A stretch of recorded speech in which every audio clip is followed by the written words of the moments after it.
Thank you very much, Mark. I think that was a very comprehensive report of what you've got, and I think it gives us some ideas of the many, turbulations and concerns that you have about the money market and about, particularly on previous borrowings on higher rates. Thank you very much. I think as a committee, our recommendation, we've got to consider this treasury management strategy and to make any recommendations or note comments for consideration by the executive committee. I've got a hand up. I can see is John Griffiths. Diolch yn fawr, Mr Cadeirydd. Yn atodiad 3, y cefndir economaidd a effaith bosib ar ran ni yn Ynys Môn ac ati. Mae'r ragolygon yn edrych reit dywyll gan ystyried effaith Covid, graddau llog y banc, chwyddiant, economi, gwledydd eraill ac yn y blaen. Os na newyddion da o gwbl, neu calonogol yn rwla yn rwla? Dwi'n meddwl na lot o ansicrwydd sy'n na o gwmpas sut mae pethau am ddatblygu fel da ni'n dod allan o'r pandemig. Wrth gwrs, mae hwnnw'n newyddion da, ni hun dydy bod ni'n edrych yn debyg bod ni'n dod allan o'r cyfnod pandemig lle da ni'n gorfod, lle mae'r byd gorfod cael lawr a gobeithio wneud hynna wella yr sefyllfa'r economi. Wrth gwrs, mae yna broblemau tymor byr o gwmpas chwyddiant, cost ynni ac yn y blaen. Dydy'r sefyllfa yn yr Ukraine ddim yn helpu'r farchnad, mae'n siŵr. Felly, dros y misoedd nesaf, dwi'n meddwl gobeithio wneith yr ansicrwydd mae'n dechrau gweithio i ffordd drwad a fydd y farchnad yn dipyn bach hapusach efo sefyllfa'r byd. Ond wrth gwrs mae yna lot o risgiau dal i ddod os oes yna rhyfel yn cychwyn, os di Covid yn dod yn ôl i fod yn, a mae yna rhyw straen newydd sydd yn achosi problemau i'r byd eto. A wedyn mae gennym ni wrth gwrs yr ansicrwydd yn Llywodraeth yn San Steffan a beth sy'n digwydd yn fanna. So mae o gyd yn creu ansicrwydd a beth di'r farchnad ddim yn licio, wrth gwrs ydy hynna maen nhw'n licio pethau fod yn reit sefydlog a maen nhw'n medru bancio sut mae pethau mynd, gamblio efo pres maen nhw ar ddiwedd y diwrnod, so maen nhw'n licio gwybod bod y ffactorau i gyd yn ymwybodol gyda nhw cyn iddyn nhw wneud i penderfyniadau.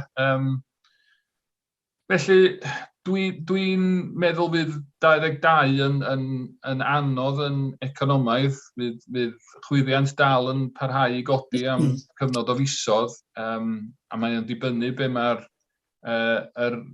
Pwyllgor sy'n penderfynu ar y graddfeydd llog yn penderfynu yn fanna sut i reoli chwyddiant. Ydyn nhw'n gadael o fynd a meddwl, spaic tymor byr ydi o, fydra ni fyw efo fo. Ydyn ni angen gwasgu lawr ar gwariant wrth godi graddfeydd llog. Hwnna di'r fformiwla sgynnyn nhw i reoli prisiau. Wrth gwrs ydi wneud o'n fwy ddeiniadol i bobl roed i pres yn banc na bod nhw'n mynd i siopa i wario fo. Hynna di'r strategaeth mwy na lai. Felly gan i weld sydd mae pethau yn chwarae allan dros y misoedd nesaf. Ond gobeithio bydd diwedd yr haf fydd pethau lot fwy clir. Yr un ffactor arall sydd tu ôl i bob peth dal ydy Brexit wrth gwrs. Bod ni wedi dod allan o Ewrop dros blwyddyn, 2 blynedd, dwi wedi colli count. Mae'r sefyllfa yn Werddon a dal y drafodaethau yma rhwng Brydain Fawr a Ewrop dal yn mynd ymlaen. Os di pethau mynd yn ddrwg a bod ni'n tynnu allan o'r cytundeb, wel, mae hynna'n newid y sefyllfa y wlad yr economi ni yn sylweddol wedyn, a fydd hynna'n cael effaith mawr ar bob peth sy'n digwydd. So, fel dwi'n dweud, lot o ansicrwydd ar hyn o bryd mwy na bod pethau'n dwyll, ond fedra fo fynd ddwy ffordd, fedra fo wella, neu fedra fo gweithlygu, ond mae'n anodd deud ar hyn o bryd. Iawn, diolch yn fawr. Croeso bysod a gobeithio am y gorau felly. Diolch. Thank you for that. I've got two more hands up. I've got Richard Griffiths next, and I think Dilwyn is the other one. So if anybody else wants to come in. Those are the two that I've got at the moment. So, Richard, please. Diolch, Mr. Cadeirydd. Diolch i chi'n am hynna, Mac. Cwestiwn o'n i'n ofyn, ydych chi'n cyfeirio at adeiladu ysgolion newydd, a fyna ganran o arian dod o'r Llywodraeth Cymru. A yw yn yr un peth os da ni'n adeiladu tai, os yw ganran arian dod o'r Llywodraeth Cymru at adeiladu tai i'r cyngor? Mae gennym ni'r social housing grant sy'n dod gan Llywodraeth Cymru bob blwyddyn. Mae hwnna, neu oedd o, ond ar gael i'r RSLs i hawlio, toedd y cyngor i'm yn cael, ond maen nhw wedi newid y rheolas dwi'n ddall o'n iawn mwan, bod ni hefyd yn gallu hawlio social housing grant, ond elfen bychan ydy hynna, sy'n mae'r tai yn cael ei ariannu wrth gwrs ydy, maen nhw'n creu income trwy rent, a bod yr income blynyddol yna yn ddigon i dalu y costa rhedag yr cynnal a chadw y tai, a hefyd talu'r benthyciad yn ôl. Felly, fel dwi'n dweud, mae yna asesiad yn cael ei wneud ar bob datblygiad i weld pa bryd gawn ni'n pres yn ôl mwy na lai. So, da ni'n buddsoddi swm sylweddol i mewn i ddatblygu stad o 22 er enghraifft. Wel, pa bryd, a mae gennym ni fesur lle da ni'n dweud, wel na, mae hynna rhy hir, neu mae hwnna'n oce. Da ni yn newid yr asesiad, illa byddwn ni'n fodlon i cymeryd dipyn bach hirach i gael yn pres yn ôl a rei datblygiadau os di'r angen am y tai yn yr ardal yna yn galw allan am y ddatblygiad. Yn gwybod na ni a rei datblygiadau eraill, wel bydd y cyfnod talu'n ôl yn lot llai, cos fydda ni ariannu fo mewn ffordd gwell. Ond efo bob un, da ni'n trio cael grantiau, a mae Llywodraeth Cymru hefyd yn rhoi grantiau i adeiladu tai sydd ddim yn y ffordd traddodiadol. Nathon ni adeiladu stad yn Gaergybi, dwi'n cofio, ar safle hen garages, lle gafon ni arian sylweddol gan Llywodraeth Cymru, oherwydd oedden nhw'n ffordd o adeiladu newydd, oedd yn arbad ynni i'r tai, oedden nhw'n dau gwyrdd ofnadwy, oedd y costa rhedag ynni nhw yn isel iawn. So dwi'n meddwl na dyna lle fydd arian Llywodraeth Cymru yn mynd, dim jyst i ni adeiladu tai efo brics fel da ni wedi bod yn gwneud dros y blynyddoedd, ond ffyrdd gwahanol sydd yn wneud nhw yn dau gwyrdd carbon neutral fydd y ffordd ymlaen. So beth da ni'n gorfod chwilio amdano ydy ffordd o tapio mewn i'r arian yna i helpu ni efo'r costa, cos wrth gwrs mae tŷ fel a bosib yn costio mwy ni adeiladu, ond mae o'n o fydd i'r tenant dydy, cos mae'r costa ynni lot llai i'r tenant, wel, mae o'n well i ni wneud hynna o ran y tenant dydy. Na ni. Diolch, Mark. Thank you for that. I've got one more hand up, and that is Dilwyn. I haven't got anybody else. Dilwyn, thank you. Thank you, Chair. I just wanted to ask Mark a subject I've raised in the past on table 4, where we show for 21-22 that capital expenditure is just under 40 million. And when we spoke last, that target looked to me to be in jeopardy. Whether that is still the case, because obviously the amount we need for capital expenditure would be carried down to the bottom of the table and would reduce the amount of CFR that's closing on the closing balance.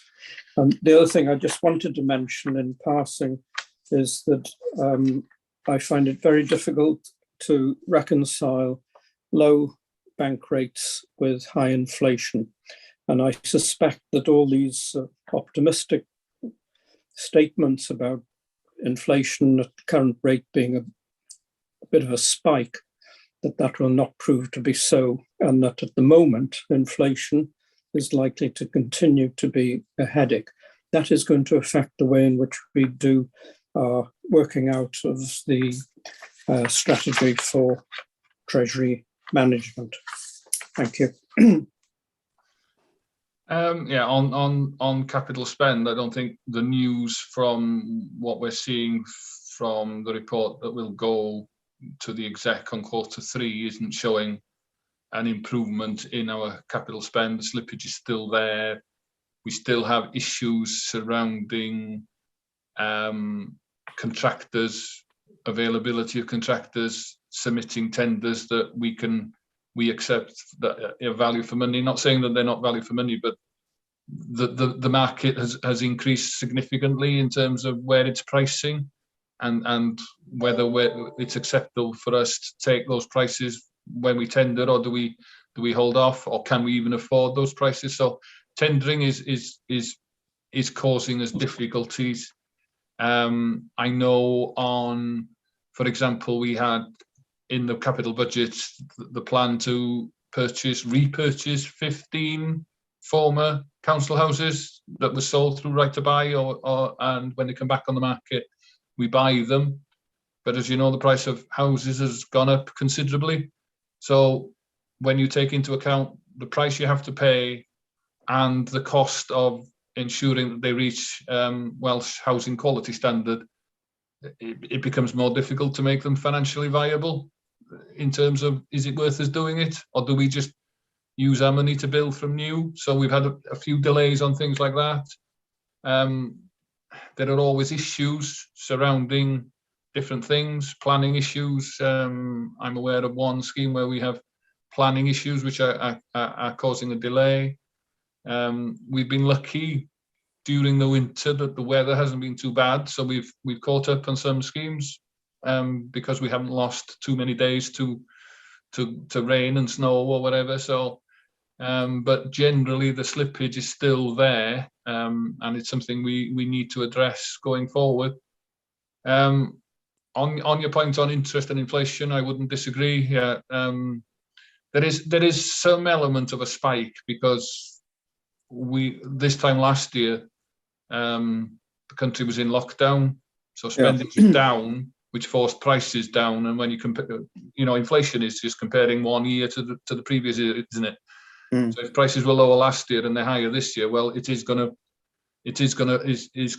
have some inflation effect to it. So you would expect some drop in that inflation figure as we start comparing this year with an unlocked down last year. But I think things like Brexit, things like the general cost of gas and energy across the world is an inflationary pressure that will still be there a little bit longer. As I answered to Councillor John Griffith, it's a bit of wait and see, isn't it? At this moment, it could go one way, it could go horribly wrong, and could go another way. Yes, thank you. My follow-up question there for Mark is, in light of what you said about capital expenditure, is it still realistic to have the level or order of capital expenditure in Table 4 as part of the calculation of our borrowing need? Hopefully, even though the timings are slightly different, the plan is still to spend to that level. It may slip to the next year, but over the term of the plan to 24-25, you would hope that we would have caught up and made up that slippage if we improve our processes. So yes, I would agree that perhaps those figures between the years may not actually work out that way, but hopefully we will be close to that balance of CFR and borrowing at the end of 24-25. Okay, thank you. I can't see any other hands up. If there are, they could shout out.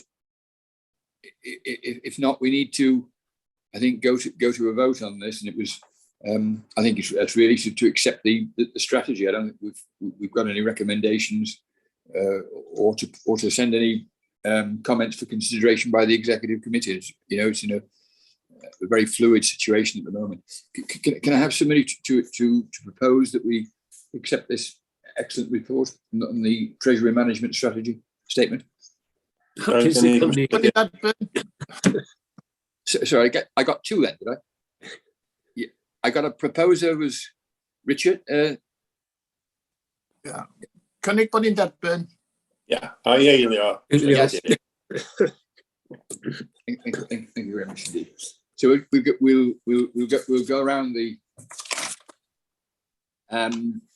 So it's Dylan Rees. Derbyn, accept. Alan Roberts. Derbyn. Margaret Roberts. Derbyn. Thank you. Gwilym Owen. Derbyn. I don't think Jeff Evans is here. Is he? There is somebody. No, Jeff is not is not present. No, and then it's just Dilwyn. Accept. Thank you. Thank you very much indeed. Thank you for that, Mark. I think we then go on to item 5, which is the commissioning the older people's care home placements. The North Wales Council and Betsy Cadwallader University Board. I think that's probably is head of adult services. Is he going to lead on this? Is he, Arwell? I think somebody from Wales Audit Office is going to Yeah, start. I'm here, but I didn't realise I was going to lead. No, I dropped you in the. Just a minute. I better take advice here. I don't think you are leading. I'm very sorry. Mark, I can see Jeremy from Wales Audit Office, and I assume that Jeremy's going to lead. Yes, I'll take you through the report then. Thank you very much. Okay, we carried out this piece of work across North Wales, looking at how the Regional Partnership Board members work together to commission care home placements for older people. The field work was undertaken between February and March 2021. And councils and health boards are responsible for commissioning care home placements, and they do this within a legislative and policy framework set out by Welsh Government. As we drew the messages together, we realised that this Welsh Government set framework itself was encouraging a way of working that was impacting on health and social care professionals and the people that they serve. This led us to write 2 reports, one for Welsh Government and one for the councils and the health board as partners in the RPB. We didn't carry out a similar piece of work in other regional partnership board areas in Wales, but we anticipated that many of the findings and challenges that we highlight in the report for North Wales will be replicated to a lesser or greater extent across the country as a whole. Our initial draft reports were with Welsh Government and the RPB partners in July, and since then we've worked with everybody to achieve reports that describe accurately and in a fair and balanced way the strengths and weaknesses of the current system. The main concerns that we raise with you are as follows, really. The partners are working together to provide care for vulnerable service users, but are carrying significant risks associated with market stability, workforce and pre-placement agreements, along with a reliance on spot purchasing. The Regional Partnership Board's market shaping statement set out some of the aspirations for care home commissioning, which were added to by the RPB's response to a Healthier Wales in 2019. However, neither of these documents have driven the development of a clear regional strategy for commissioning care home placements for older people, or a delivery plan to take forward the aspirations and help you move from where you are now to where you want to be. Whilst the RPB network brings partners together to think regionally, its structures largely set out by Welsh Government are extensive and complex, and lines of accountability need to be strengthened. Nationally set fee structures are complex and result in significant focus on cost, which causes division amongst partners as they determine who pays and who doesn't. And this has a potential to impact adversely on service users and their families. And also partners need to do more to demonstrate that they're meeting the statutory responsibilities around the Welsh Language Act and the Wellbeing of Future Generations Act when commissioning care home placements and making individual placements. For Welsh Government, we've challenged them to look at some of the key legislative requirements that they undertake as they undertake their review of social care and health in the Rebalancing Social Care White Paper. And they need to assure themselves that the changes that they propose go far enough to resolve some of the long-standing challenges that we've seen and reported on.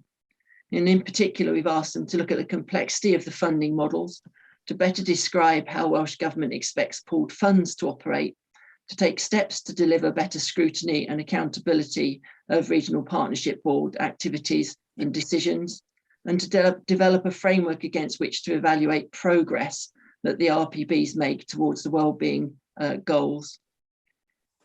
In concluding, whilst our report for Welsh Government clearly places some responsibility with them, it is essential that partners look at their own roles in the process, and that includes yourself.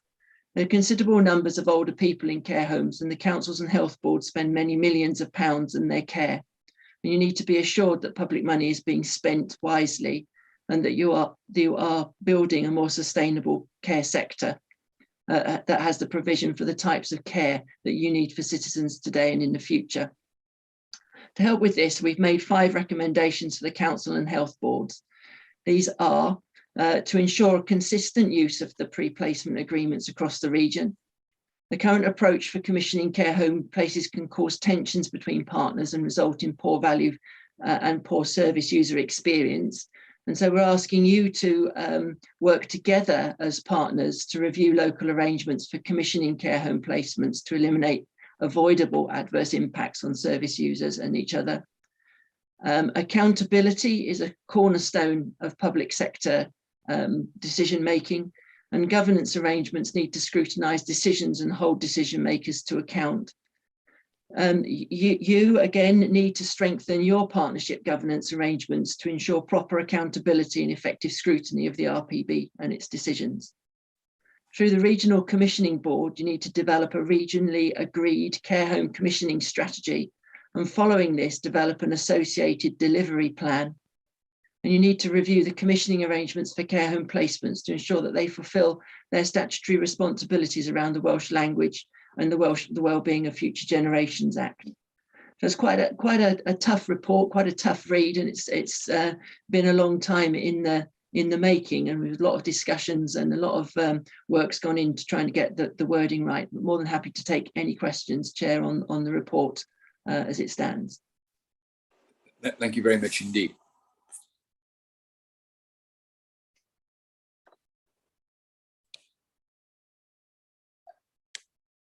I could perhaps ask a question to start with.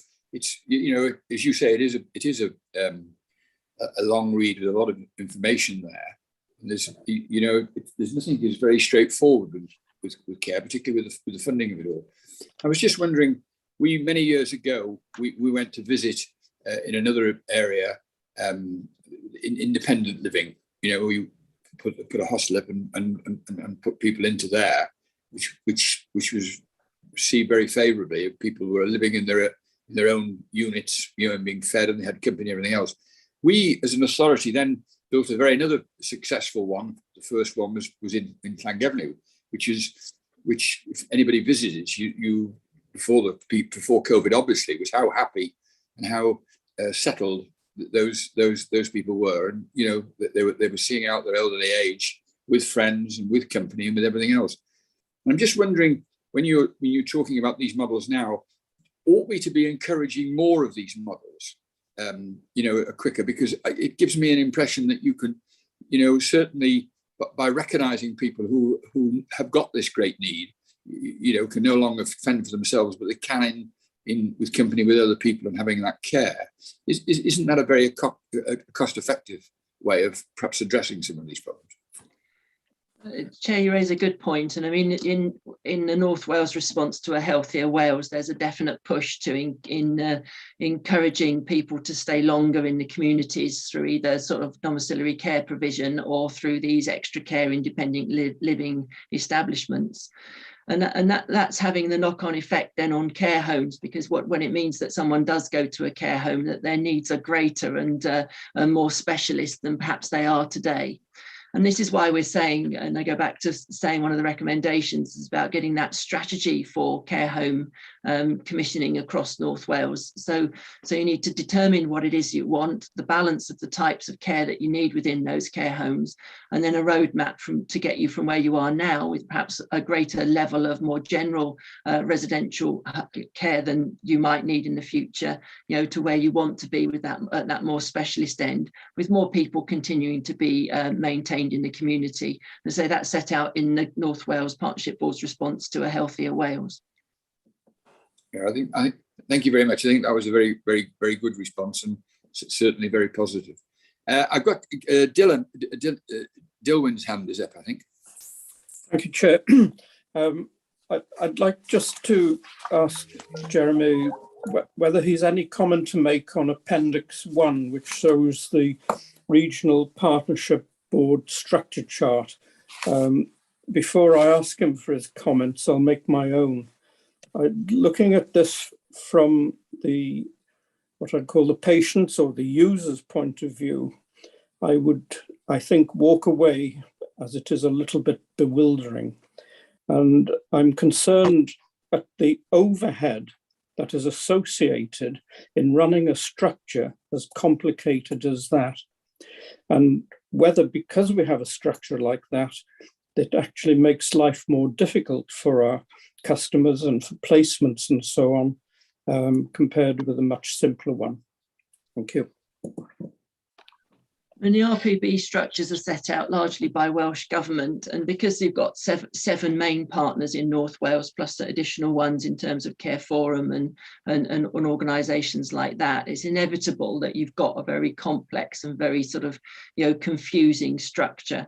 And we make the point in the report, don't we, that the RPB there brings partners together to think regionally, but its structures are extensive and complex, and lines of accountability are difficult, blurred, confusing, certainly need strengthening. So certainly from my perspective, that Welsh Government need to think about their expectation around who sits around that table and how it works and how it operates at a local level. I mean, what we have seen is effective subgroups doing a lot of work, and the RPB itself, the board itself being a set of meetings of 35 plus people that take sort of 300 to 400 page agendas, document packs. It's very difficult for them to be effective at that level, and so certainly it's an area that we're encouraging Welsh Government to look at with the aim of making it simpler and therefore more effective. Thank you very much. I got one more hand up, but I'm just wondering now that I've gone past Archwilio. I asked if you would, Archwilio, would you like to come in at all at this stage, or? Yes, if I may, I'd just like to sort of support what's been said in one sense in terms of the placements that we've got. We're seeing that people are more complex entering residential care, and they do remain there for shorter periods of time. So it does concur with what Jeremy has said, really. Likewise, in terms of our strategy as an authority, I think we would want to develop more extra care type facilities or variations on that theme, really, to try and ensure that people have the opportunity of remaining in a homely environment for as long as possible. But it does reach a point when we're having to support people in the community and they cannot longer be supporting the community and do need residential or nursing care. So it's a strategy that we sort of support, really, and the recommendations here, I think they have been mulled over quite a lot, haven't they, Jeremy, in terms of that we've reached a consensus, really, in terms of the direction of travel. Yeah, indeed. Yeah. Thank you for that, Harold. I've got Alan Roberts' hand up, I think. Thank you, Mr. Chairman.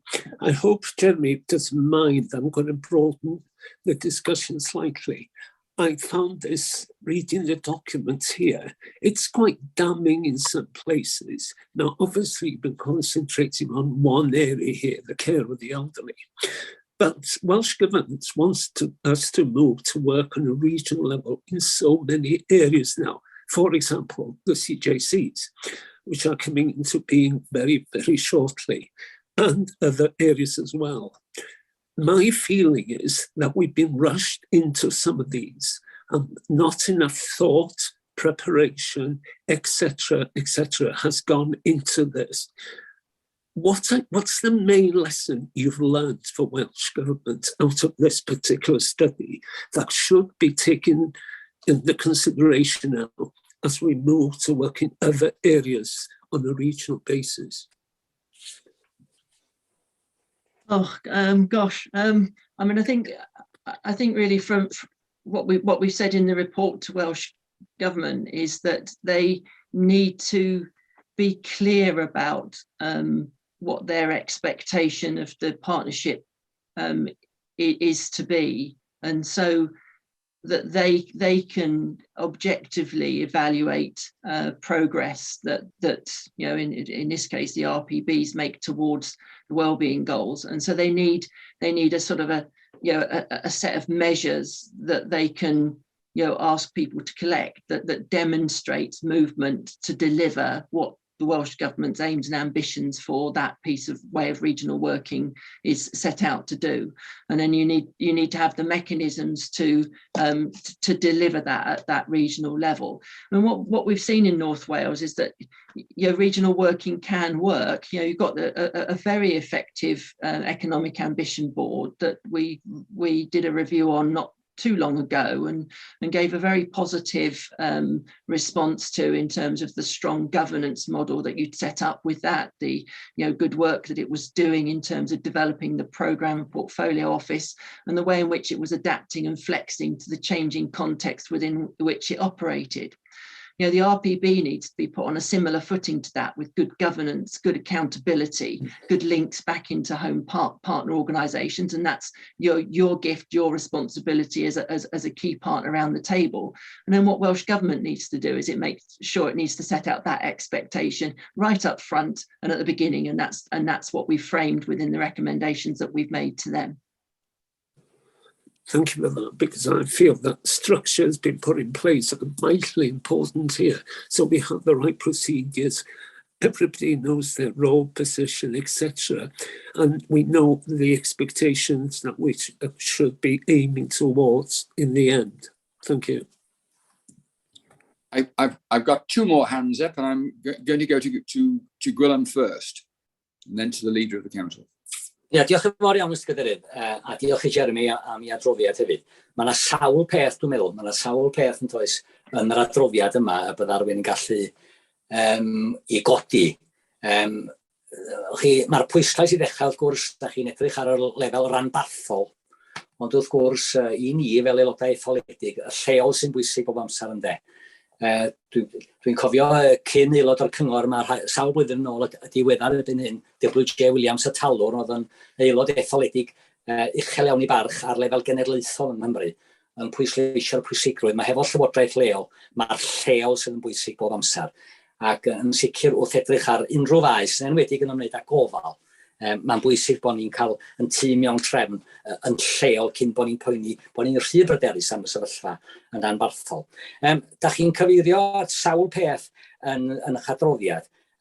Sefydlogi'r gweithlu, meddech chi, sef recrwtio a chadw. O rwan ta, mae'n anodd iawn yn tydi os ydych chi'n cymharu cyfraddau cyfloga, enghraifft yn y sector iechyd a'r sector gofal.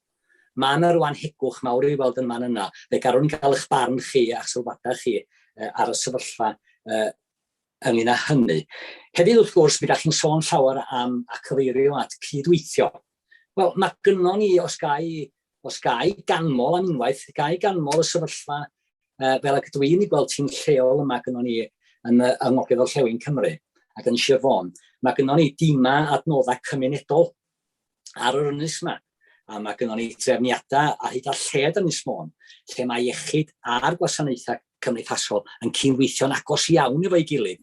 Mae gynnon ni drefn hefyd, wrth gwrs, dwi'n gwybod os ydy'r 6 awdurdod yng Ngogledd Cymru yn gwneud hyn, ond mae gynnon ni drefniadau lle da ni'n gwneud ymweliadau leming, lle da ni'n cael cyfle fel aelodau etholedig o ymweld â gwahanol sefydliadau ac yn cael cyfle i gael trafodaeth fanwl iawn hefo y staff gofal yn sicr yn y cartrefi preswyl ac yn y blaen, a da ni'n cael cyfle i drafod hefo nhw ac efo'r sector iechyd hefyd. A mi da chi, Mr Cadeirydd, a finna wedi cael cyfle i wneud hyn hefo'r tîm adnodda cymunedol yma yn Sir Fôn ac yn arbennig yn adran ysbyty Penros yng Nghaergybi. Jyst rwy'n chydig bach o sylwadau fel am Mr Cadeirydd.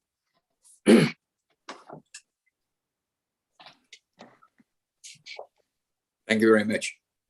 Do you want me to respond to those, Chair? Yeah, I'm sure that would be very interesting. Thank you. Thank you. You can't blame us being parochial, can you?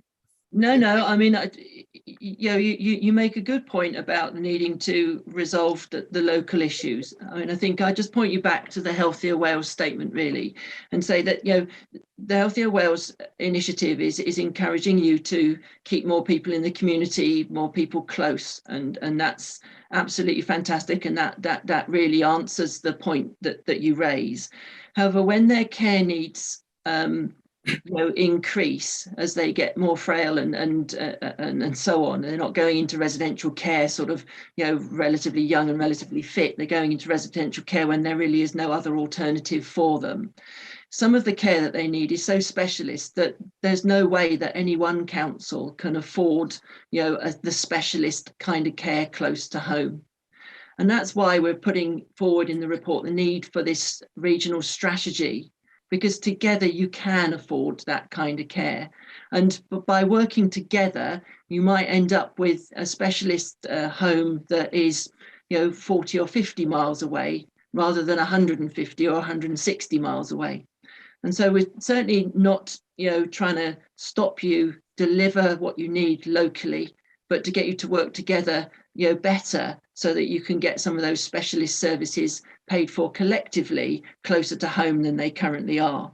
So that's my comment on regional working.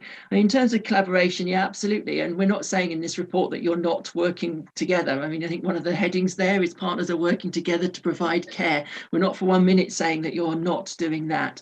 But what we're saying is that the system within which you're working is causing those tensions between yourselves and your partners, and certainly in terms of the health board. We also know that the pooled fund for care home placements is a subject of great controversy in North Wales. But we also know that there are pooled funds between yourself as a single council and a health board that work effectively and work well.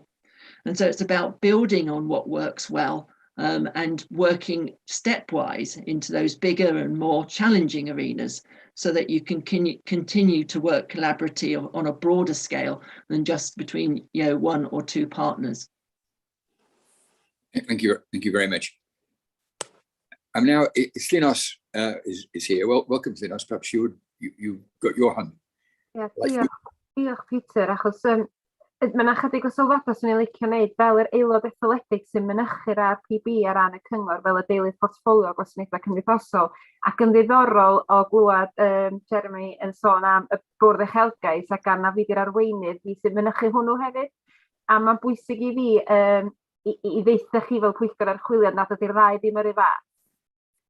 Ac y rheswm dros hynny ydy, mae'r bwrdd uchelgais dod at ei gilydd oherwydd y 6 awdurdod yn gweld yr angen i ddatblygu'r economi, a mae o wedi cael ei dyfu yn organig o'r gwylod i fyny. Mae'r RPB yn ei le oherwydd bod deddfwriaeth gwasanaethau cymdeithasol a llesiant wedi roid o'n ei le.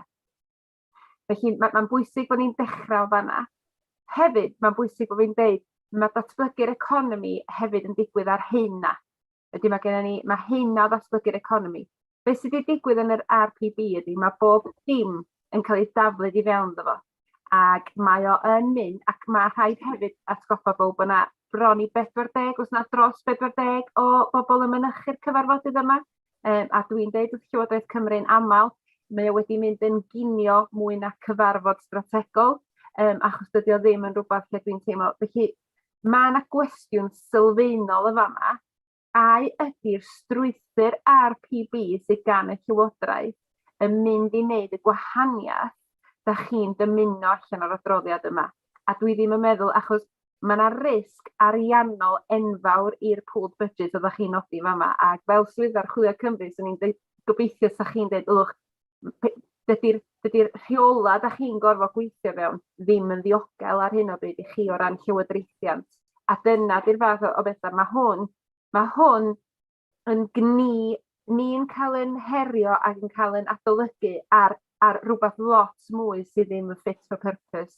A dwi'n meddwl bod y syniad, mae rhywun wedi dweud am CJCs gyna, fanna da ni'n mynd, mae gennym ni lywodraeth sydd yn deithio ni be i wneud, lle mae'r bwrdd uchelgais wedi cychwyn o'r gwylod i fyny, mae gennym ni lywodraeth yn deithio ni be i wneud, a dwi'n meddwl be nath Dilwyn ddechrau fo oedd, lle mae'r claf neu lle mae'r person yn deall hwn i gyd. Da ni wedi colli'r person yn y trafodaeth rhanbarthol yma. Da ni wedi colli be di'r gwahaniaeth na da ni wedi gwneud, a da ni wedi colli'r cwestiwn o pam da ni'n gwneud o.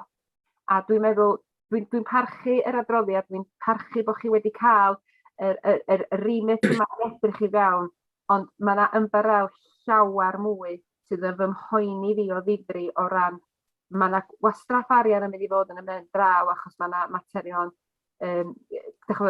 gweinyddol yn mynd o gwmpas y gwasanaethau yma yn ychwanegol i be oedden ni'n neud yn gynt. A dwi'n meddwl, be da ni'n neud yn wahanol i'r bobl yn Ynys Môn, bobl Gwynedd, Conwy, Dinbych, Wrecsam a Flint. Dyna di'r cwestiwn mawr. A mi fysa fo yn well os fysa'r rhanbarth wedi cytuno ar, da ni eisiau cydweithio ar hwn, dewis y pwnc ac wedi cychwyn o fanna fel ddigwyddodd efo'r bwrdd uchelgais. Ond mae gennym ni lywodraeth sydd eisiau deithio ni be i wneud, ond maen nhw eisiau cadw lleol yn enw ni, a dydy'r ddau yna ddim yn cyd-fynd. Diolch Cadeirydd am adael i ddod i fewn. Thank you for your contribution. I'm sure Jeremy would like to have. Okay, thank you. I mean, I take your point, Leader, about the different starting points for these two groups. And I also take your point that the RPB, because it's prescribed in legislation, its membership, it's more difficult to evolve it, to change it, to mould it to a way for you to work. And that's the point of the sort of recommendations that we've made to Welsh Government. You know, it's to challenge them and saying, well, you know, does this really work? Is this delivering against, you know, the goals that you set for it?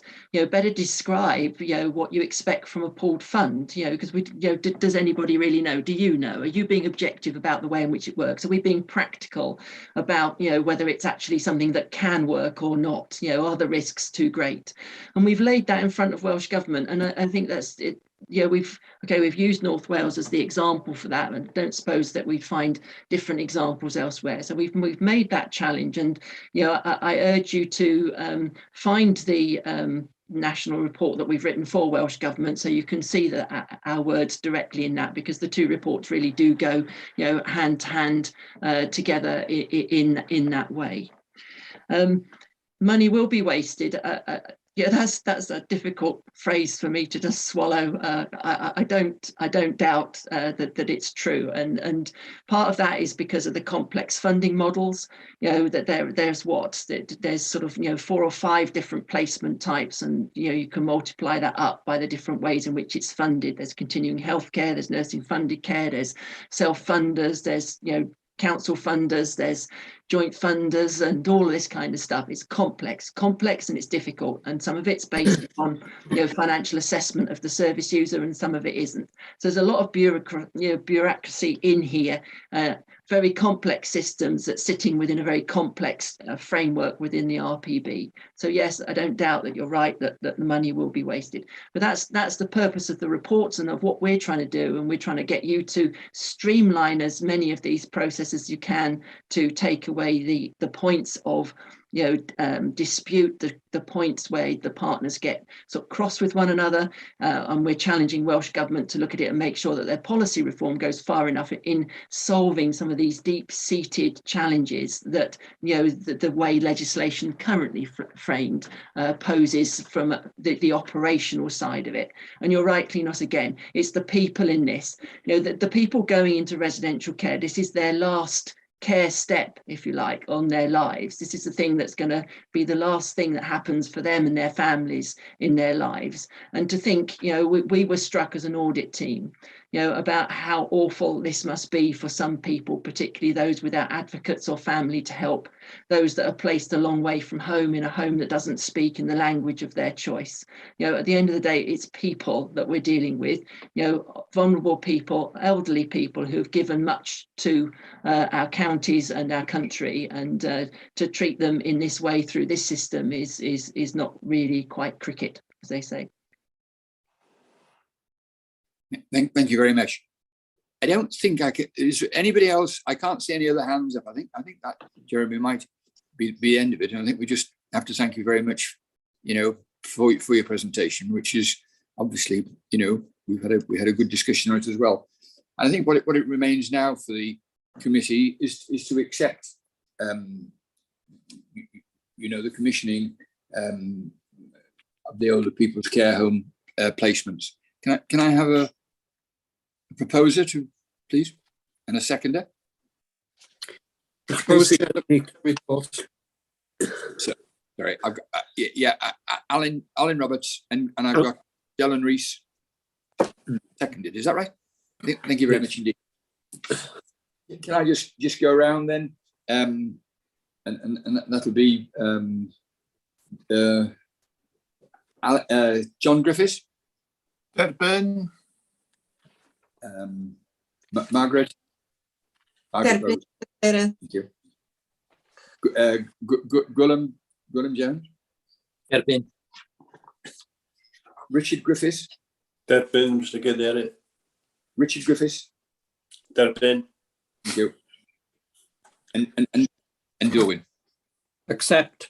Thank you. Thank you very much indeed. So we now move on to the number 6, the item number 6, which is the letter in relation to the counter fraud arrangement. I think, is Marianne leading? I think Marianne is leading on this. Is she?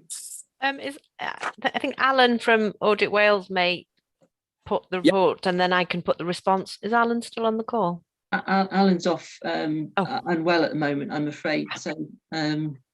So I don't know if we got someone else who is it. Yvonne's here, I think. Can Yvonne take this? Unfortunately, I haven't been involved with this myself. Sorry.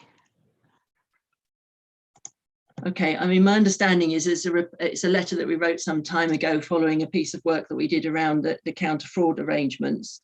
So we carried out a high-level review of the counter fraud arrangements across 40 organisations in Wales, including all 22 local authorities.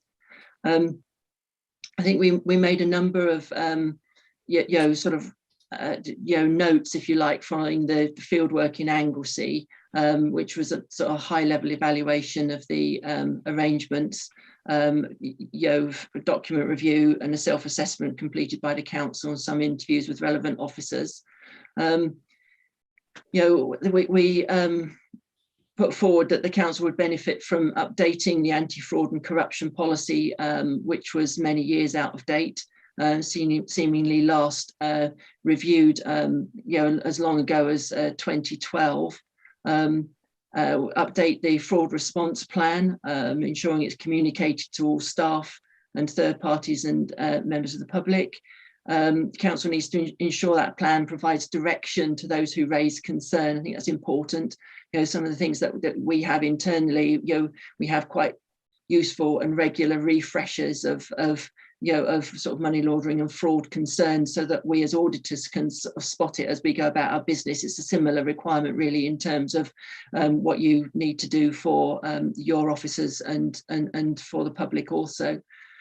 Senior leadership team need to consider the ways in which it can strengthen its approach to promoting good anti-fraud culture within the organisation and giving zero tolerance regard to fraud, identifying ways in which it can educate and raise awareness of anyone, and in doing that, sort of undertake a risk assessment, as part of your overall risk management strategy.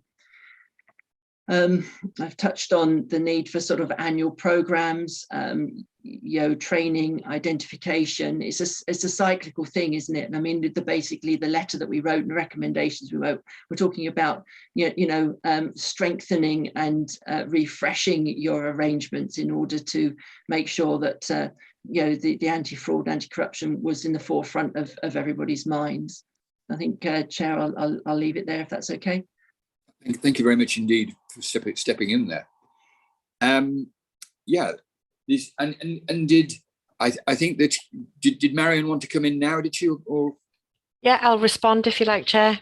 Yeah, I'd be very grateful. So as Jeremy's outlined there were 10 recommendations that Audit Wales made back just as the pandemic landed. Actually, I think it was about 2 days before we were all sent home. So you'll be aware, Chair, that the internal audit team were depleted during the pandemic. So all non-essential work was postponed, including this fraud work. However,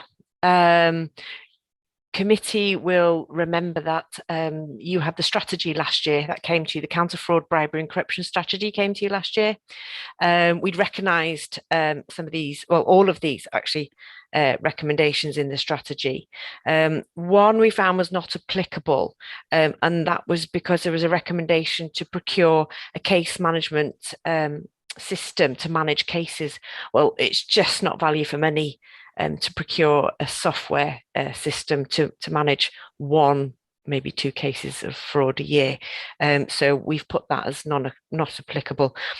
4 of the 10 have been implemented and 5 will be completed during the year. As I say, they were all recognised in the counter fraud, bribery and corruption strategy last year as areas we would be tackling this year. We'll report progress in our annual report at the end of the year to give you an update then, but I'm happy to take questions, Chair. Oh, just one, sorry, before I finish. As Jeremy said, I think one of the first things Jeremy said was about the anti-fraud and corruption policy being out of date and not having been reviewed since 2012. And it was pointed out to the auditor at the time that the policy forms part of the Constitution, and as such it is reviewed on an annual basis. So in fact it has been reviewed. It does need refreshing, and it is one of the things that we are planning to do this year. Thank you very much. I think that you mentioning reviewing was very, very interesting and very pertinent at this time. It has been, isn't it? I've got one hand up, and that is Dilwyn at this stage. Yeah, thank you, Chair. I see the letter came just at the start of the first lockdown, and it raises for me the question of whether working from home has increased the opportunities for fraud to occur.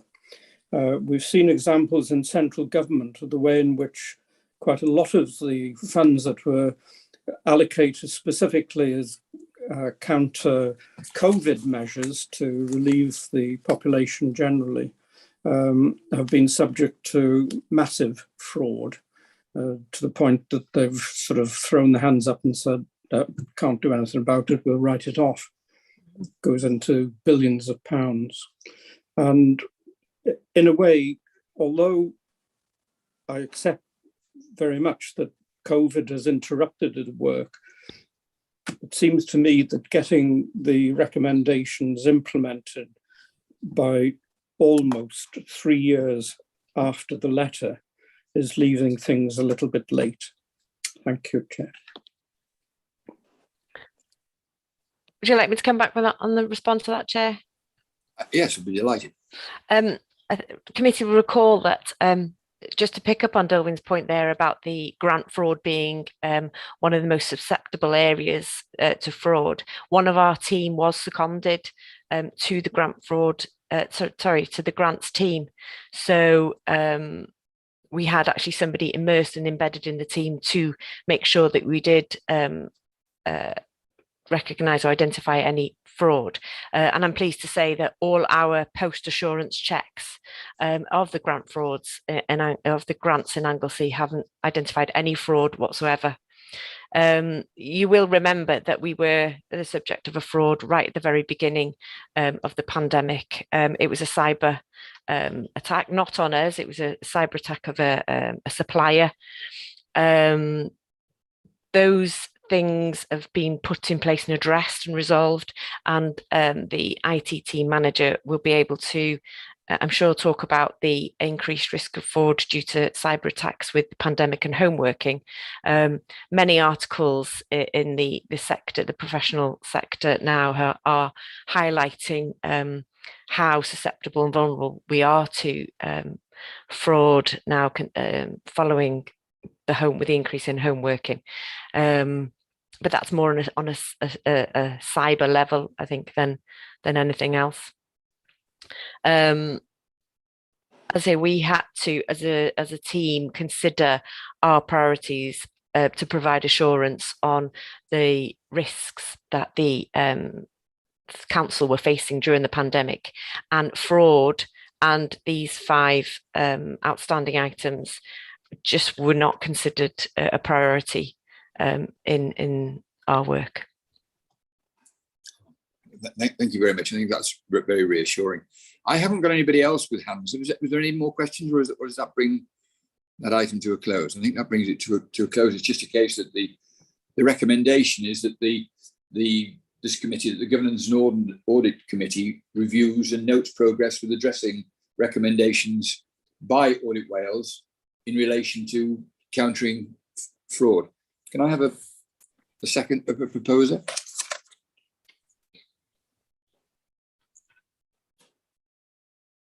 I need a proposer. Sorry. Yeah, I've got Gwilym Jones, and I think probably Dylan Rees. You seconding it? Thank you very much indeed. So if I could just go around the committee, to be John Griffiths. Erbyn. Alan Roberts. Erbyn. Margaret Roberts. Derbyn. Richard Griffiths. Derbyn. And Dilwyn. Accept. Thank you very much indeed. That brings that item to a close, and then we move on then to item 7, which is the regeneration of town centres in Wales report. I'm not really sure who's going to lead on this. Is it Chair, one of my colleagues, Matt Bruchette, is here, who was involved in the field work and writing the report, so he's going to lead on this one, if that's okay. Oh yeah, thank you very much indeed. Thank you. Thank you, Jeremy, and thank you, Chair. It's just myself, Matt Bruchette, and Nick Selwyn, who worked on the report with you today, just to summarise the context and the findings, and then we'll put it to you for any questions. So just to set the background to this, this was a national report. It's part of Audit Wales Programme of National Studies, and it's published last September. So it's important to say it's not a specific audit of this authority, but it's an audit, a national review across Wales. The approach was just to look at previous regeneration projects and current regeneration strategies across councils. And towards this, we interviewed regeneration leads across councils. We carried out surveys with citizens, businesses, officers and members. And we produced a self-assessment tool, which I can see you've completed as well, which we're very grateful for. We also produced an interactive data tool, which I'd encourage you to look at as well. Just to remind members of the findings of the review, we found that town centres are at the heart of Welsh life and can be vibrant and sustainable places, but addressing the many challenges they face requires brave decisions and ambitious leadership. Just to break this down briefly, we saw in the last few decades seen rapid changes on the high street. We all know we've lost a lot of essential services and seen a general trend towards out-of-town retail.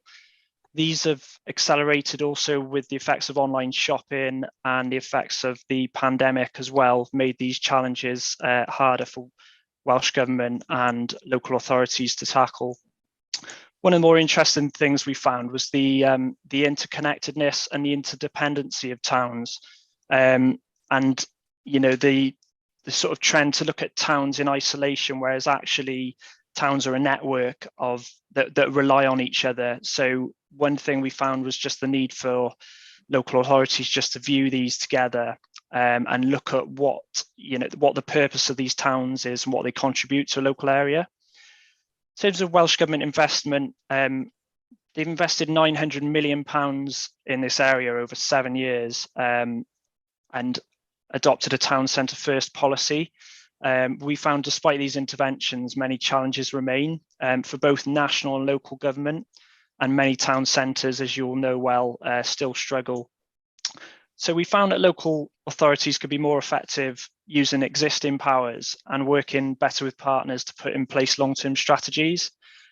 And a good way to think about this is by summarising it into thinking about what your intention is and be clear and on purpose for town centres, what information is out there and what information is used to prioritise your strategy with town centres, where you'll intervene, and how you'll intervene in terms of working with landlords, landowners, and using enforcement powers, and also involvement of communities and local businesses.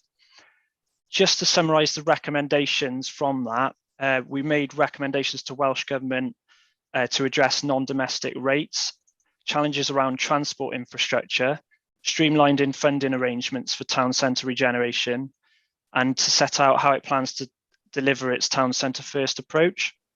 Now, for local government, we made recommendations for councils to use existing enforcement powers more effectively, particularly the softer powers, not just compulsory purchase orders. Also integrating this with wider departmental strategies and ensuring that you've got the capacity and expertise to use these powers to achieve good outcomes. And we also recommended the use of the self-assessment tool. And as I said, thank you for completing this. Just before we've got some thoughts on your completed self-assessment. If I just pause there, I don't know if anyone wants to briefly just go through your assessment, or I can carry on, but I'll just pause there briefly, Chair. I was looking at, I can see Mr. Derry Lloyd there. I don't know whether he wanted to. You were very much involved with it, were you? Yes, Mr. Chairman. Sorry to spring it on you. I wasn't sure, but I thought that you were very much involved in it. Yes, I led the preparation. I did involve other officers. So no, I thought the review by Audit Wales was very good, very thorough. I don't envy Matt having to sit through 22 of these meetings. We're very used to it. And they were very, very insightful as well. So please, you continue. Sure. Just on your, unless you've got anything more to say, Dewi, I can just give some thoughts on your completed self-assessment. Yeah, look forward to seeing your comments. Obviously, we've not done anything like this before, and it was a useful first time for us. So we value your feedback. Thank you. Well, I mean, the self-assessment tool is very much intended as a tool for yourselves, just to revisit where you are with this, really. So just to add some value for yourselves. But just some thoughts on that. So it's just encouraging to see that you've responded positively to the findings. We see it as quite a thorough response, and that it's just a good way of showing members how you've responded to this. It also shows good acknowledgement of strengths and weaknesses as well. So, you know, it's a very honest account of where you are. Just in terms of future steps, we think it'd be good if members of the scrutiny committee could just agree on addressing how those aspects where the authority believes there's more to be done. So perhaps turning this into an action plan might be something you want to consider as a step forward. And also, there's possibly something in there about clearer, measurable actions and just setting out timescales on how you plan to take this forward. But other than that, just thank you very much for setting out your response to the recommendations. And I just wonder if there's any questions. Nick and myself would be happy to respond. Oh, I have got I've got Mr. Dylan Rees. Thank you, Chair. Thank you, Matt, for this report. And I'm sure that we'd all agree that we'd love to see our town centres across the island regenerated. I'm a local county councillor for Canolbarth Morn, that's central Anglesey. So Llangefni town is sort of right in the middle of the ward.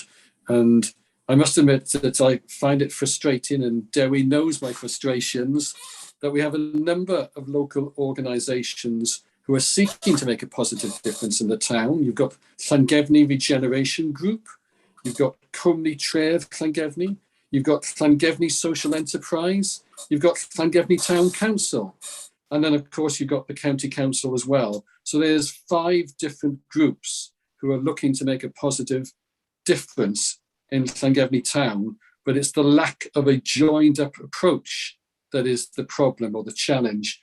And I noticed that in your recommendations, you say town centres are changing and local authorities need to be receptive to these changes and plan to manage these shifts. Are you saying that it's always the county council that should take the lead and other agencies should work in partnership with the county council? Or should the county council be asking other partner agencies to take the lead and the county council should provide support? Which should it be? Will I respond to that one, Chair? This is Nick Selwyn. I work with Matt on the report. I think the answer would probably be both. We've got some good examples from across the UK where a local authority is taking the lead and has really transformed town centres which have been in decline for a number of years. So in the report, we reference the work in Stockton-on-Tees. We also draw on some examples from Scotland with the Dumfries partnership approach, where the local authority provided direction to local bodies to take a leadership role within it. And I think there are some really good mechanisms already in place in Wales that are being used by a number of communities across the country. So in the report, we reference the positive work of the new town place planning approach that the town and community council has taken, which has allowed them to start tackling some long-term, difficult to resolve problems in that particular area. And you've also got examples with business improvement districts like Love Treorchy in the top end of the Rhondda Fawr, which is a community that's really transformed that local area. I think the starting point's got to be real honest dialogue about what your ambitions as an authority are, and then finding the best mechanisms to deliver change on the ground. And sometimes that will require you to intervene a lot more than you would probably want to. On other occasions, you may have someone that's already taken on some of those leadership roles and is able to deliver some of the challenges, address some of the challenges that they face. I think the key thing in the report which we draw out is involvement is essential. You have to involve the full range of people that will benefit and use towns. Otherwise, you really are pushing that boulder up the hill, that you're trying to change things which others may not necessarily support or agree with. Thank you. I think you highlighted something there. Where it's really got to be a tremendous joint effort. And I think communications and working with them, because we're involved in some other schemes out in the country areas about place mapping, and it's quite difficult to get people to come. It will be different in towns because you've got businesses there, but it's getting these people to engage. And they've got to pick it up and run with it, because the opportunity there, when you read the report, the recognition that can happen and the improvements that can relate, and the money that is there, to improve all these things in towns is quite amazing. But we've all got to work together, and I think that is the big message. I've got another hand up, and I've got Dilwyn. Thank you, Chair. I just wanted to ask whether, in looking at the regeneration of town centres, any account was taken of the role possibly played by tourism. We all know how tourists can pack a town out, And I often think that Beaumaris is a very good example, where there's a basic attraction, which is the castle. Not every town is lucky or unfortunate enough to have a castle. But as a result of visits by tourists, you'll find that it generates the growth of things like small shops, boutiques and so on, and cafes and restaurants. And that helps not just with local employment, but helps to make sure that the town centre is regenerated. In many respects, I would have liked to have seen a bit more of the references just been recently made about giving us exemplars of places where regeneration has been successful. And I don't just mean in the UK, but I mean maybe worldwide. It's something that has happened in many places, and maybe there are some lessons to learn as to what is the best practice to employ. Thank you. If I deal with the second question first about examples from across other parts of the world, this report, when it was produced, there was another report produced by Welsh Government that accompanies it, written by Professor Carol Williams from the University of Manchester. And that report did a deep dive in 3 communities in Wales to understand how local markets are changing. So that report draws on a lot of examples from across Europe to identify some of the changes that have taken place in some of our European counterparts and the approach to regeneration that they have. So there are some lessons to learn, I guess, from that wider work. And we tried to develop our work to align with Professor Williams's study and not to try and duplicate each other, to ensure that people had the full remit. So I would strongly urge people, if they're not ready, to have a look at Carol Williams's review. It's produced on behalf of the Welsh Government, but as I say, by the University of Manchester, it does give some really interesting findings. And part of that work was completed by a professor from a university in Rome, looking at examples in that country. In terms of tourism, we did factor into tourism, and some of the places which are thriving are natural tourist areas. So Narberth in Pembrokeshire is seen as a town that's really turned itself around, has got a growing economy, is attracting lots of tourism to the area, and they have benefited with that bounce because they are providing services which are valued by tourists. But when you think of the scale of the challenge we face, it's a smaller market within a bigger whole. We have roughly 190 places in Wales with 2,000 or more residents. Of those, the ones you would classify as traditional tourist areas or tourist resorts are a mix of places like Beaumaris, which is doing really well and is really successful. But there are lots of other areas, and I could name quite a few where I live. Barry, for example, in the Vale Glamorgan, Porthcawl in Bridgend, which are struggling at this time, and have not been able to make that sort of transition and turn things around. And what makes them different and standalone, I guess, is the point Matt made at the start. It's how well connected these places are to the wider community and how dependent they are on the services that are provided in that broader sense. So I imagine that Beaumaris, unlike Barry, is a smaller community, probably is a bit distant from larger conurbations. Barry struggles because it's near to Cardiff and not too far from Swansea. So you get these sort of playouts because of the geography of the country as well. And that's really some of the challenges. Thank you, thank you. I've got 2 hands up now. I've got Alan Roberts first, please. Thank you, Mr. Chairman. Before I come to the question, I must admit, since I spent this morning going around Beaumaris, I'm one of the local county councillors. I'll give you an example of some of the information we gained this morning, pointing to their success. Over 300,000 people went on the pier last year. That is only a fraction of the number of people who visit the town. We were then dragged around the jail to see what the volunteers were doing there in upgrading the building to make it far more attractive for visitors, etc., etc. So it sounds very positive, but unfortunately for a town like Beaumaris, when you do have this success, it breeds problems as well, as young people being basically shut out of the whole housing market. So success doesn't necessarily mean success.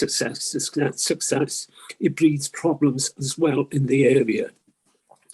The question I wanted to come to is, we hear a lot about levelling up the fund, etc. these days, and it's pushed as the way to bring communities together and to bring them to, up to a higher standard, etc., from central government.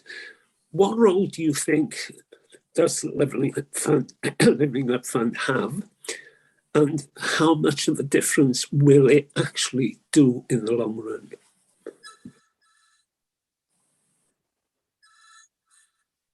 When we completed our review, the Levelling Up Fund was in the process of being set up and finalised, so we didn't comment on that particular funding scheme.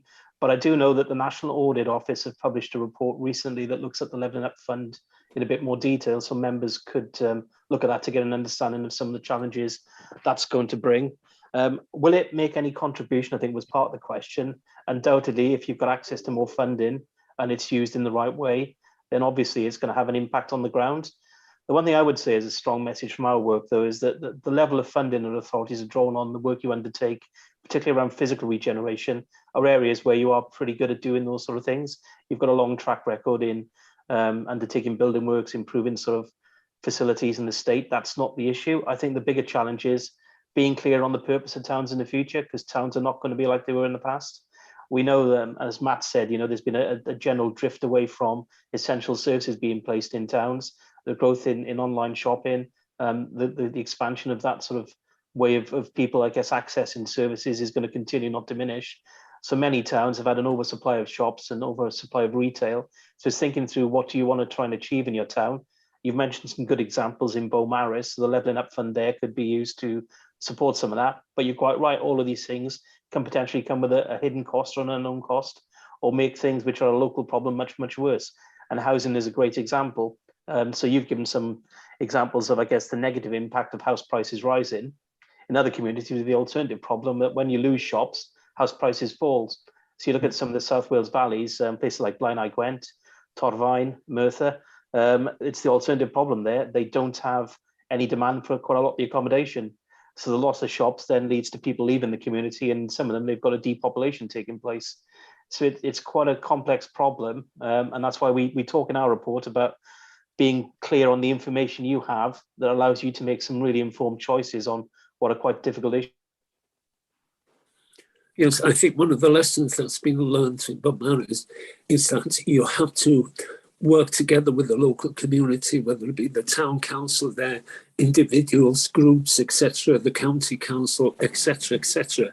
It's bringing together all these people and setting a clear goal of what you want to achieve. And once that's in place, I think you're on the way then to solving problems or to achieve what you want to achieve in the end. But you must, like Lino said earlier, start from the base and work upwards rather than having something pushed on you, which sometimes doesn't work. It works in the opposite direction, unfortunately.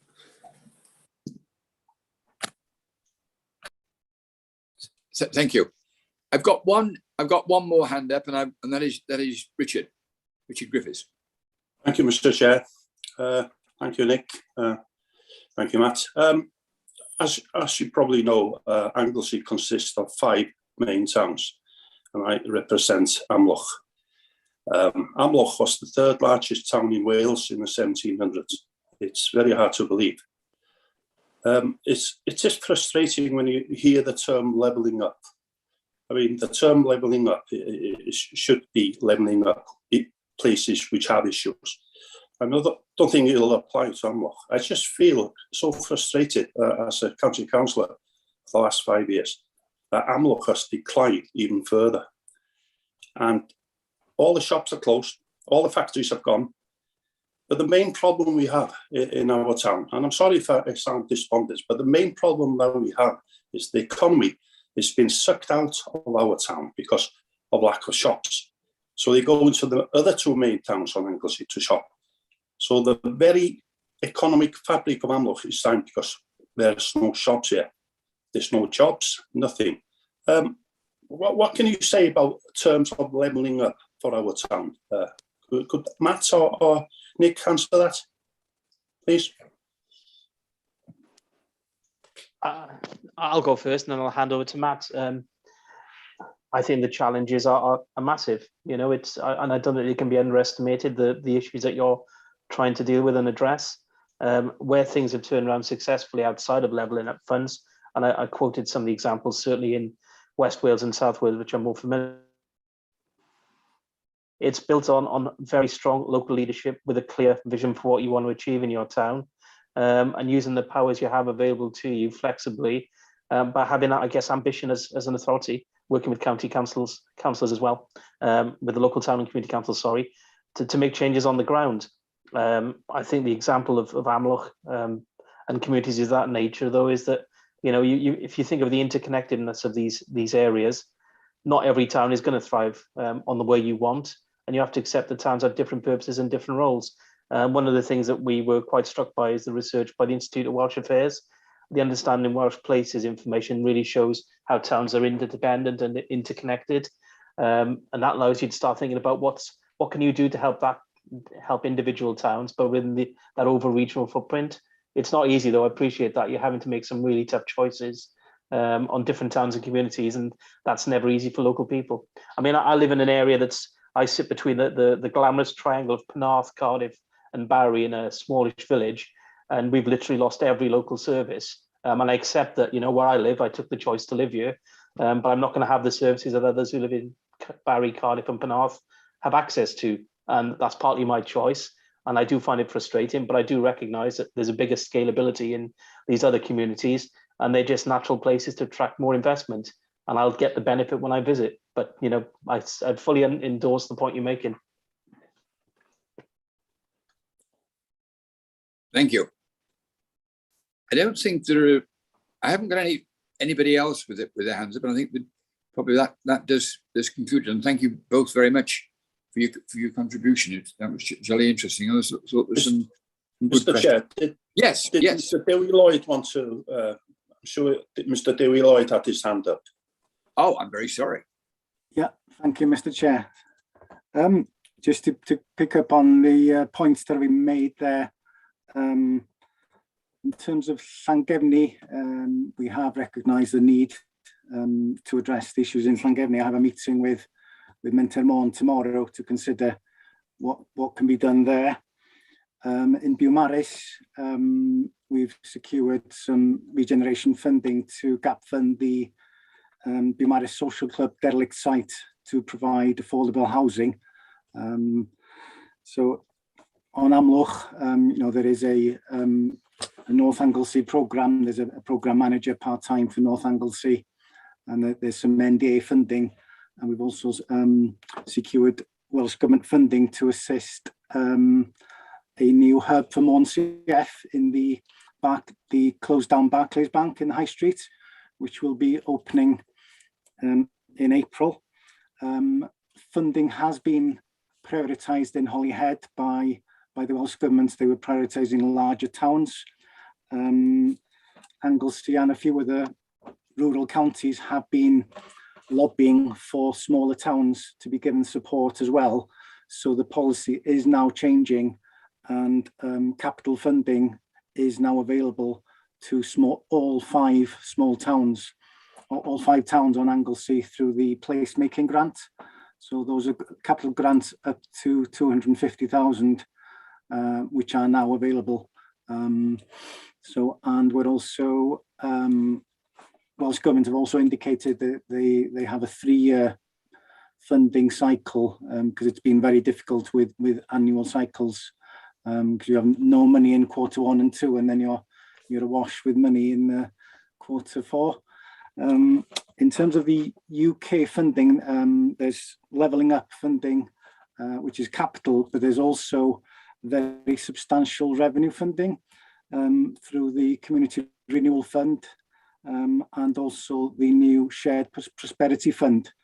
So I think the SPF in particular has a substantial budget, which will be larger than the funding available now. And that scheme is very open-ended. There's far less regulation or criteria to satisfy on the UK funding side. Local authorities are very free to designate their own priorities within a broad framework. So I think there are opportunities to assist the smaller towns through those pots in the future. So I think there's more that we can do. There's more money available for the smaller towns from now on. It's a good job I didn't stop you having your voice, because there seemed to be some very good news at the end of all that, and I think that could be, particularly from some of the concerns, particularly of an Amlock and places like that, be encouraging. Thank you very much. I think that I can't see anybody else with their hands up. I think that would bring it other than to thank both of the speakers for their contributions. We need now to accept this report, and I need a proposer and a seconder to propose that we accept this report on the regenerating town centres in Wales and the recommendations. Can I have a proposer? Yeah, I've got Richard Griffiths and I've got John Griffiths. Thank you very much. And then I'll just go around quickly. The other members, it'll be Dylan Rees. Derbyn. Alan Roberts. Derbyn. Margaret Roberts. Derbyn.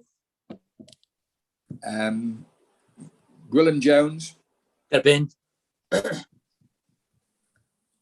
And Dilwyn Evans. Accept. Thank you. So with that, we move on now to I'm not sure whether who's going to do this for us. Is the it's the item 8, which is the external audit Isle of Anglesey County Council audit summary, to present the report of the external auditor. I have got Alan. Are you doing it again, Jeremy? I'll do it again, Chair. Yes, thank you. Terrific. Good job you turned up. Well, yeah, that's what happens when a member of your team goes off sick. You have to step in. So there are. It gives me a good challenging session. Anyway, okay. The annual audit summary is literally what it says on the tin. It's a summary of all of our audit work over the 2021 period. There's nothing in there really that you haven't seen before in individual reports. It's just all wrapped up in one short document. I mean, it's written as being, a précis of what we've done. If you want all of the detail, you have to read the individual reports, and so it'll give a flavour to perhaps, yourselves, members who don't, engage directly with us, members of the public, and so on, and officers as well. The commentary on what we've done in the year.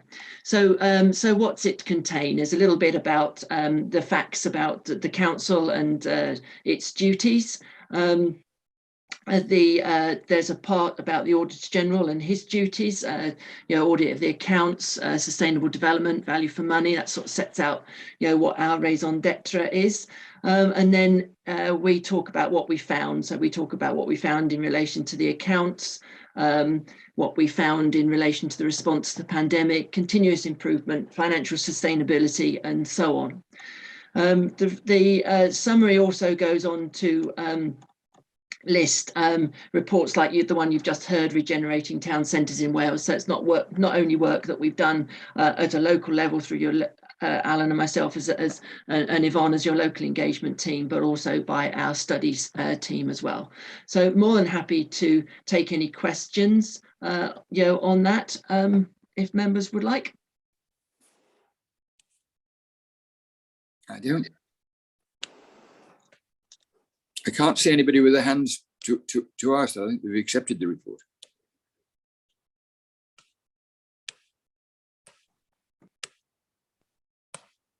Okay. No, I can't. I don't think you're going to be questioned on that. So. There we are then.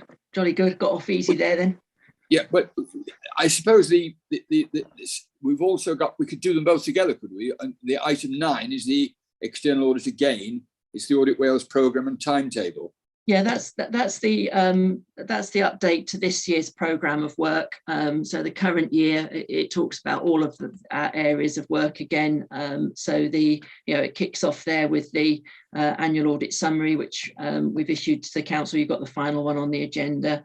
The financial audit work and where we're up to with that. Talks about our performance audit work. So again, commissioning older people's care home placements. You've got the final report. We've talked about that today.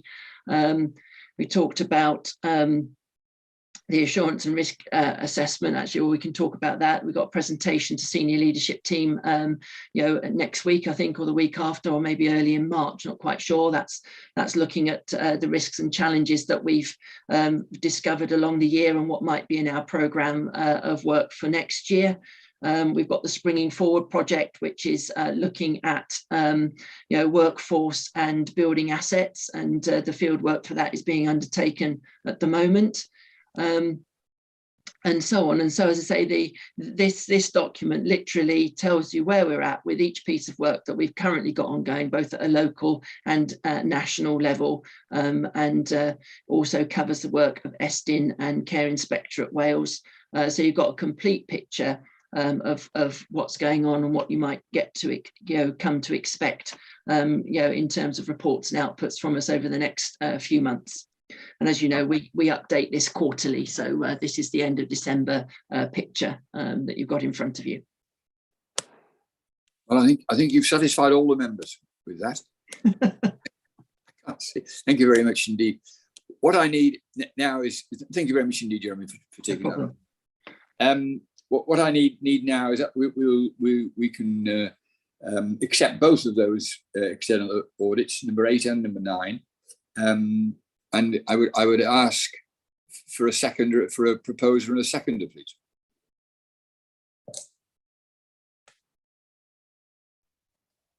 Proposed. Sorry. Yep, I've got John Griffiths is seconding it, and to propose it, that's Dylan. Thank you very much indeed, Dylan. And John Griffiths seconded. So if I could just go around just quickly, we've got Alan Roberts. Derbyn. Margaret Roberts. Derbyn. Gwilym Jones. Derbyn. Richard Griffiths. Derbyn. And Dilwyn.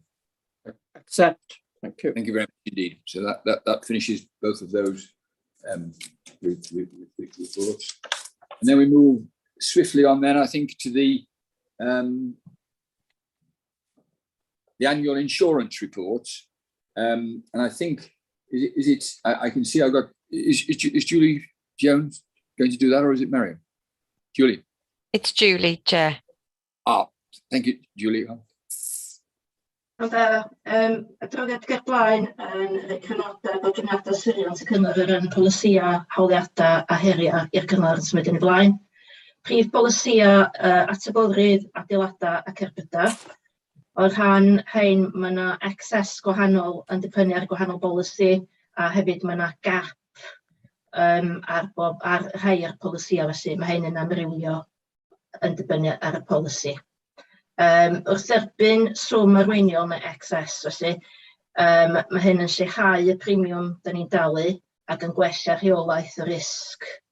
Hynna'n yswiriant yn cael ei gyllidro o'r gronfa yswiriant mewnol, gar ddiwedd y flwyddyn ariannol dwytha oedd hwn yn sefyll ar 1.25 miliwn wrth gefn a 270 o filoedd yn yr provision felly. Oedd y premiwm ar gyfer 2021-22 o ddeutu 718 o filoedd, a mae hyn yn cynnwys 73,000 o dres ac yn gynnydd o 8% ar y flwyddyn cynt. Hyn oherwydd cosedion y swyrwyr yn genedlaethol yn bennaf felly, a effaith chwyddiant ar y swm sydd i yswirio. Dydy o ddim yn adael wellad o sefyllfa a'r cosiadion ni yn Môn. Ran yr hawliadau, mae yna grynodeb yn atodiad A o yr hawliadau ar gyfer y cyfnod cyntaf Ebrill 2016 i ddiwedd Rhagfyr 2021. O hwn felly, dyna mae'r crynodeb yna felly i chi ddarllen. Dylen nodi bod nifer ar swm sydd wedi dalu ar swm wrth gefn yn medru newid dros amser fel mae hawliadau'n cael eu setlo a fel mae hawliadau'n cael eu derbyn, mae'r rhai yn cymryd blynyddoedd i cael eu derbyn hyd yn oed felly. Pan hawliadau gan y gweithlu, rhain yn parhau yn isel, mae yna un achos am straen sydd â swm wrth gefn sylweddol. Hawliadau atebolrwydd cyhoeddus parhau ostwng, ond mae rhai gyda swm wrth gefn sylweddol yma yna hefyd felly. Credu na 3 o hynna sy'n â swm sylweddol. Ran cerbydau, yr hawliadau wedi gostwng eto, ond mae cost hawliadau da ni yn gael yn cynyddu. O ran eiddo, tywydd di'r prif reswm am y cysedion ni fanna, a pan da ni'n cael storm, da ni'n cael cynnydd mewn hawliadau am gyfnod byr wedyn felly. Mae ambell un yn medru bod yn sylweddol, dibynnu ar y storm. Mae yna hefyd 4 hawliad sydd yn codi o gyfnod cyn Ebrill 2016, a mae yna swm sylweddol wrth gefn i'r mwyafrif o'r rhain hefyd felly. Ond mae yn adlewyrchu natur rhai hawliadau bod yn cymryd hir i nhw setlo, neu mae'n cymryd blynyddoedd eto iddyn nhw gael eu cyflwyno yn y lle cyntaf. Felly, o ran hawliadau, mae lefel yn gymharol isel, ond maen nhw yn mynd yn ddrytach i setlo. Herion symud ymlaen, mae'r pandemig wedi cael effaith positif ar leihau hawliadau, ond mae'n bosib bydd yna heriau newydd a hawliadau o math newydd yn codi wrth ni symud ymlaen a gweithio mewn ffyrdd gwahanol fel da ni wedi dros y pandemig a bosib ffyrdd newydd wrth ddod allan o'r pandemig. Mae gael ei gydnabod yn y cyfarfod yma'n hynt bod twyll wedi cynyddu yn ystod y pandemig a gallu'n barhau i gynyddu a cael effaith ar hawliadau gyda mwy o hawliadau ffug bosib yn cael eu cyflwyno. O ran tai, mae yna nifer fach o hawliadau housing just repair yn cael ei derbyn yn blynyddol gyda'r cyngor yma. Tydi hynna heb i adlewyrchu yn y ffigurau yn y todiad A, so maen nhw'n cael ei delio fo yn wahanol felly. Mae'n cymryd adnodd i ddelio hefo hein o ran delio efo'r hawliad, sortio unrhyw broblem sydd efo'r eiddo felly, ac talu iondal a chostau chyfreithiol lle mae hynna yn berthnasol. Chydig iawn o hawliadau da ni'n gael, ond mae yna sawl awdurdod arall yn cael canodd o hein mewn blwyddyn, a gall hynny fod yn her yn symud yn ei blaen felly. Os ydyn ni'n cael hawliadau ar y lefel yna felly. Newid hinsawdd, da ni gyd i sylwi dros y blynyddoedd dwytha, da ni'n cael mwy o stormydd, fwy o lifogydd, a mae'r effaith mae hein yn gael yn mynd yn waeth felly. Hyn yn ymharu ar unigolion, y gymuned ac ar faint mae'n yswirwyr ni'n gael wrth gwrs felly. Cost hawliadau yn cynyddu, a mae hynny oherwydd effaith Brexit a'r pandemig, chwyddiant, supply chains ac yn y blaen felly.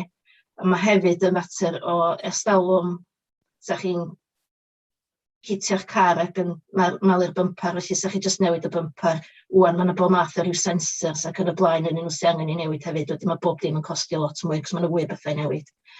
Enghraifft tebyg hefo yn y maes adeiladu. Da ni'n adeiladu mewn dulliau gwahanol, mae yna fwy o ryw declynnau technegol yn nhw sydd angen i newid a sy'n costio mwy felly. O ran hawliadau am anaf, mae costau hynna'n cynyddu achos enwedig hynna lle mae pobl angen gofal parhaus yn dilyn ddamwain. Da ni'n ffodus yn Môn, sgynna ni fawr ddim o hynny felly, ond fel mae pobl yn byw yn hirach a mae costau rhoi gofal yn cynyddu, mae cost yr hawliad wrth gwrs yn cynyddu. So, mae hyn i gyd yn golygu bod yn swyrwyr ni'n mynd i dalu mwy, a bydd hyn yn golygu, mae'n debyg, bydd hyn yn cael ei adlewyrchu yn y premium da ni'n dalu, bod yn hawliadau ni ddim yn mynd i fyny felly. Ond mae'n bwysig felly bod risgiau'n cael ei rheoli yn effeithiol mwyn lleihau y cosiedion a'r swm da ni'n dalu fel excess ac yn y blaen, a hefyd cadw'r cynnydd mewn premium sy'n cael ei ddisgwyl wrth symud ymlaen mor isel â phosib. Hapus i gymryd unrhyw gwestiwn.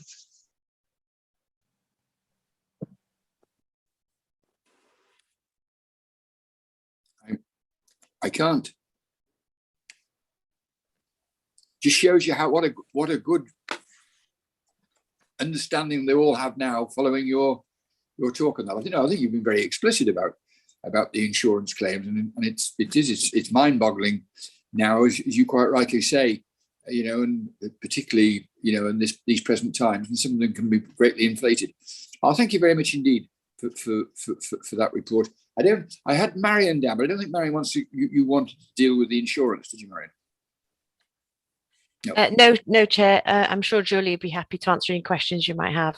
I don't think there are any questions. I think she's done a wonderful job. Dilwyn and Councillor John Griffith have got their hands up. Oh, I'm very sorry.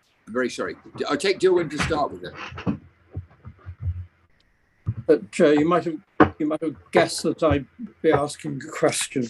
I didn't ignore you. 2 points. First of all, are there any indications at the moment that suggest that the excess levels should be altered?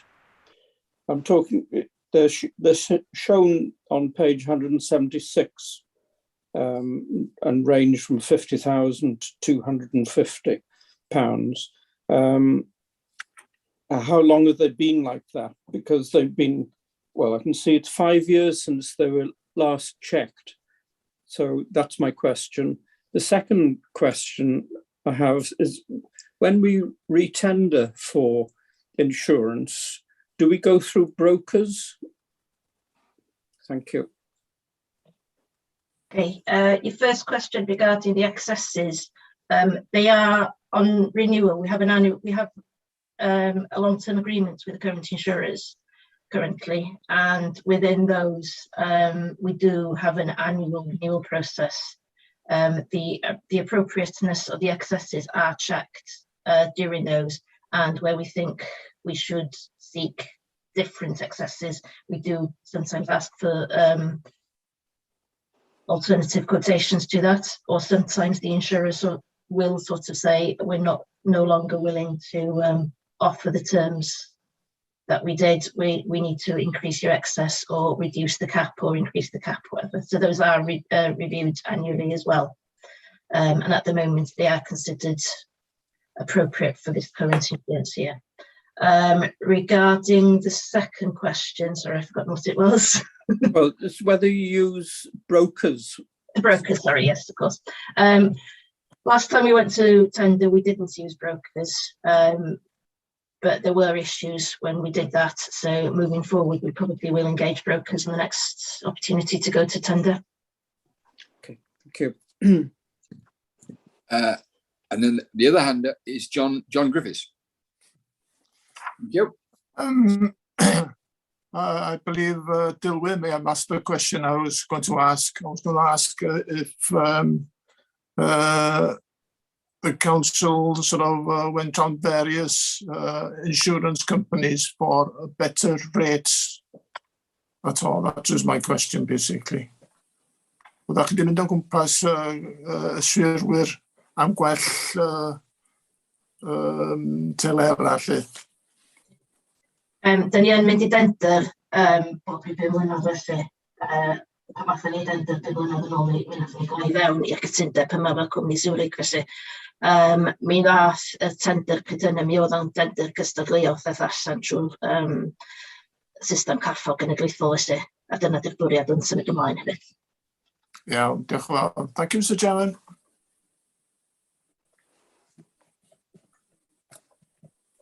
Thank you very much. I can't see anybody else's hand up. Thank you very much indeed for that, Julie. I think we've had an understanding. I now need to approve this, or the considers and comments on the report. Can I have a proposed? Mr. Cadeirydd. Hapus I gynnig. Richard? And I've got a seconder, I think. I've got John Griffiths, I think, to second. Thank you very much. So if I just go around quickly again, Dylan Griffiths. Dylan Rees. Dylan. Yeah, cytuno, Derbyn. Alan Roberts. With apologies for the dog barking. Margaret Roberts. Derbyn, Mr Cadeirydd. Gwilym Jones. Derbyn. And Dilwyn Evans. Accept. Thank you. Thank you very much indeed. That concludes the insurance. And I think now that we move on to this is the another internal audit. It's item 11, which is the internal audit update. And I think to present this report, I have Marion down on this. Do I have Mark? Yes, Chair, it's me. Thank you. Very briefly, we have concluded 2 reports in the period. You'll see the first one, information governance, was a reasonable assurance, so I won't dwell on that. I will preempt a question from Dilwyn about the assurance levels and the apparent inequality between them, or inconsistency between them. Despite the 2 major risks and the housekeeping issues identified, the outcome of our review was mainly positive with information governance. And because it's information governance across the whole council, we were fairly reassured that we have all the policies and procedures in place. And the difference with the software license management one is that our assurance was just on software license management. So it was a much more closer scope. So I thought I'd preempt Dilwyn with that one. Yes, so moving on to the software license management piece of work. This is a piece of work we've commissioned from Salford City Council because of the technical expertise that they have. As I've mentioned previously, we've exhausted our technical expertise in terms of IT. And so they have specially trained IT auditors to come and do this piece of work for us. Although it is a limited assurance, we are reassured that there is a solution on the horizon with the proposed migration to the cloud-based applications. So this should address the majority of the issues that we raised. However, if you do have any questions, I do have Matthew Henshaw on the call if you'd like to ask any questions on this specific audit. And I can't see anybody with a hand up. Dilwyn has his hand up, Chair. Oh, sorry. Yeah, you're quite right. Dilwyn.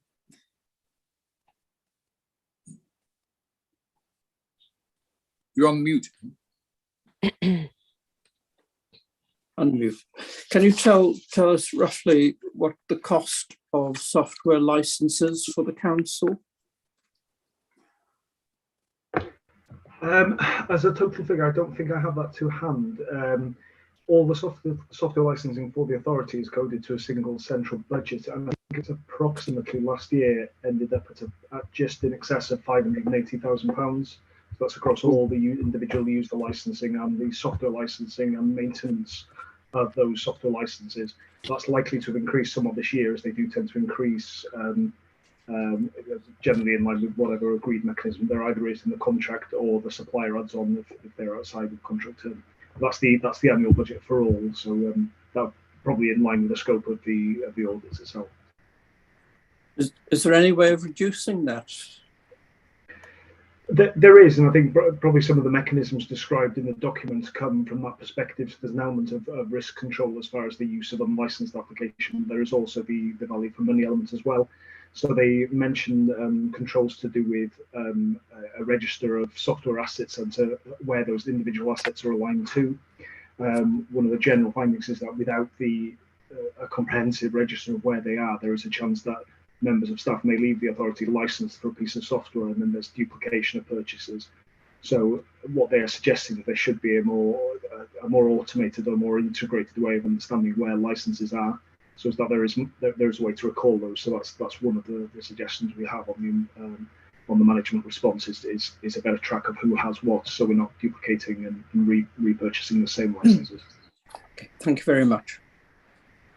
Thank you for that. I've got one more hand up I can see, and that is John Griffiths. Diolch yn fawr, Mr Cadeirydd. Yr pwynt 14, monitro sefyllfa trwyddedu meddalwedd heb ei drwyddedu neu'n anawdurdodedig yn authorised. Gyda mwy o risg a gallai cyngor wynebu taliadau cosb gan gyflenwyr meddalwedd. Oes gan y swyddog enghreifftiau math ymaferiaeth a pha gamau y gymryd I rwystro hyn? So just dwi'n darllen y droddiad, so dwi wedi agor o'n Saesneg. Pa bwynt ydych chi'n gyfeirio, jyst i fynd lawr at y bwynt ei hun? 14 ar tudalen 5.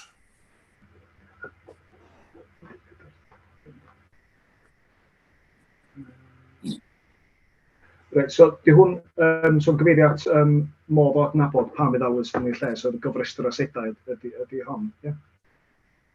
Ie, os gynnwch chi'n enghreifftiau lle o'r fath ymarferiad lle bobl yn gwneud hyn lle neu staff yn amlwg sy'n gwneud o, lle ond beth ydych chi'n gwneud i'r rhwystro nhw'n gwneud lle? Be di'r risg wrth wneud hynna lle i'r cyngor? Ie, mae'n siŵr bod yna enghreifftiau lle mae hyn yn gallu digwydd ydy, lle mae yna rhan o'r cyngor yn gweithio mewn partneriaeth efo cwmnïau eraill, a bosib dyda ni ddim yn ymwybodol o'r trefniadau trwyddedu. Hefyd lle mae yna gais am newid neu ychwanegu meddalwedd grech, mwyach erbyn hyn mae modd I swyddogion archebu trwy'r we, wedyn dydy hynna'n ei hun ddim yn dynnu fewn i'r prosesau arferol technoleg gwybodaeth o ran gwneud yr cam ychwanegol, gweld os na trwydded yn barod o fewn y staff lle mae modd ail dosbarthio. Felly mae siŵr bod yna enghreifftiau penodol lle mae hynna'n digwydd. O ran sut da ni'n rheoli hynna, mae'r audit neu mae'r adroddiad yn nodi pa rheoliadau sydd yna yn ei lle ar offer y swyddogion mewn ffordd sy'n natur o rhag cymeryd eu cam I gosod. Ond dwi'n meddwl o prif pwynt sy'n cael ei nodi ydy gan bod gwneudurwyr mewn ffordd ar gyflenwyr o meddalwedd wedi gynabod bod adrannau TG yn gallu rheoli'r math yma o meddalwedd. Maen nhw mwyach rwan yn dod I fyny efo ffurf I gosod y meddalwedd heb dibynnu ar adrannau TG I rheoli. Felly dwi'n meddwl yn fama maen nhw'n gyfeirio at mae yna rheoliadau go gry o gwmpas gosod meddalwedd yn dull traddodiadol, ond oherwydd y symudiad TG gwasanaethau cwmwl a meddalwedd yn dod heb gosod unrhyw offer ar y gyfrifiadur, bod angen y rheoliadau ychwanegol sy'n nadu hynna'r ac digwydd. Iawn, diolch yn fawr, Matthew.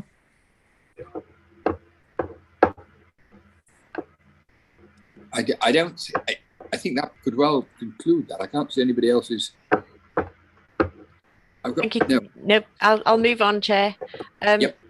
So over the page is the work in progress that the team is currently carrying out. You'll see there's quite a sup of workload that we have going on there. We're still working on the National Fraud Initiative, and we've also been heavily involved in supporting the learning service with the management of school and official funds. I won't dwell on that any further. I'll move along to the outstanding actions. You'll see there are 18 overdue actions, and listed there are the 4 reports that those actions are overdue. They're all in resources, and they're all in one specific section of resources. There has been sickness problems due to COVID. We are currently following up the top 3 there, the payments, the identification of duplicate invoices and sundry debtors. So we will bring you an update on where we are, a comprehensive update to where we are in our April meeting. Following on our priorities for 2021-22, as I mentioned in the December meeting, we've been a successful recruitment of another senior auditor, which is working out very successfully. It's a really, they've hit the ground running and has made quite a difference to the team. So we've been able to do a lot more fraud work than we'd initially planned to do. So we're ahead of the game there. your next item, item 12, is the risk management update, and you'll see that we have the SLT have comprehensively reviewed the strategic, now called strategic risk register. And so we've had to prioritise and focus and relook at the audits that we're going to be doing. Of the top 5 red risks, as we call them, we've already covered 3 of them, with one that's, as you see in the previous list, is recruitment retention is one of them, and so that's being scoped currently, and the other one is the 21st century schools. So we hope to do that very early in the new year. Our longer term priorities haven't changed, and that's, I mentioned earlier, is the delivery of the counter fraud strategy, working with the performance team to increase and improve our assurance mapping, and preparing for our external quality assessment in June 2022. I'm happy to take any questions, Chair. Thank you very much.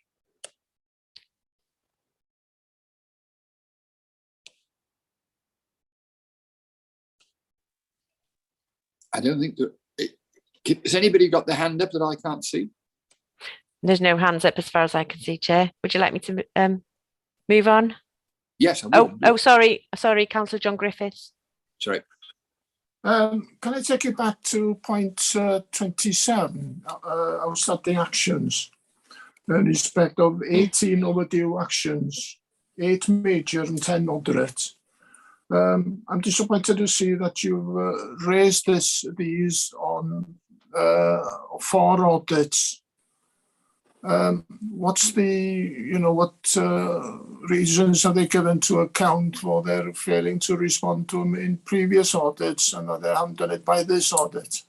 There's some COVID sickness, unfortunately, in that section, and so they haven't been able to do as much work as they had planned to do, which means that they're overdue.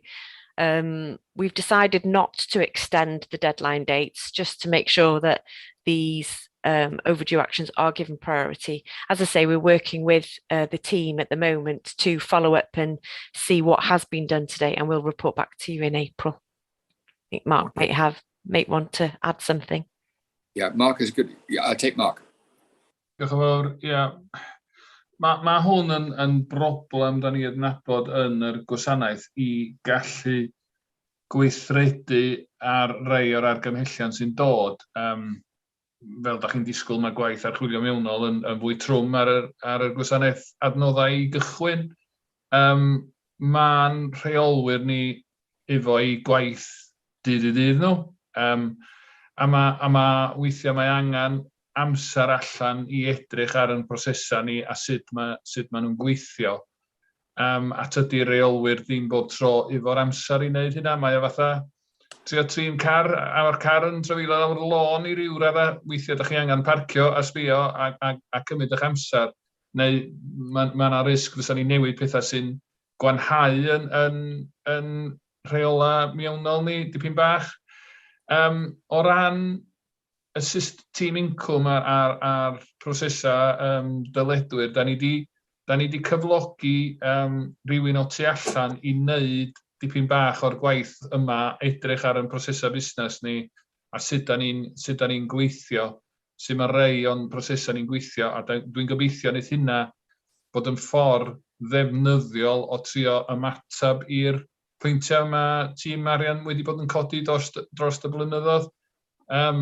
Fel rhan o'r gyllideb flwyddyn nesaf, da ni wedi hefyd wneud cais i'r Pwyllgor Gwaith i ariannu aelod o staff ychwanegol ar draws y gwasanaeth fel rheolwr busnes, a fydd y person yna efo'r, os oes ar cais yn llwyddiannus, a bod ni'n llwyddiannus i apwyntio rhywun i'r swydd, yn rhoi fwy adnodd i ni i edrych ar y fath yma beth, a rhywun i fod dipyn bach o amser i edrych ar sut da ni'n gwneud pethau.